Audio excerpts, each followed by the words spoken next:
Not negotiating behind closed doors, but bringing all parties together and broadcasting those negotiations on C-SPAN so that the American people can see what the choices are. Because part of what we have to do is enlist the American people in this process. I would put my plan forward and I would welcome input and say, here are my goals: reduce costs, increased quality, coverage for everybody.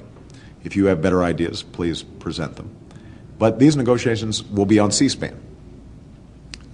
And so the public will be part of the conversation and will see the choices that are being made. You know, I respect what the Clintons tried to do in 1993 in moving health reform forward.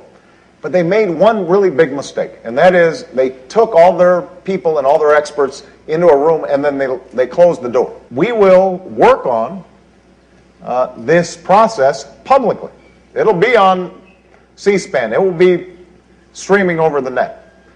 We'll have the negotiations televised on C-SPAN so that people can see who is making arguments on behalf of their constituents and who are making arguments on behalf of the drug companies or the insurance companies. But here's the thing. We're going to do all these negotiations on C-SPAN. So the American people will be able to watch these negotiations. Drug and insurance companies will have a seat at the table. They just won't be able to buy every single chair. And we will have a public process for forming this plan. It'll be televised on C-SPAN. I can't guarantee it'll be exciting, so not everybody is going to be watching it. But it will be transparent and accountable to the American people. To the drug and the insurance companies, who are still going to have a lot of power in Washington, and are still going to try to block reforms from taking place. And so that's why I've said, for example, that I want the negotiations to be taking place on C-SPAN. So I'll put forward my plan, but what I'll say is, look, if you've got better ideas, I'm happy to listen to them.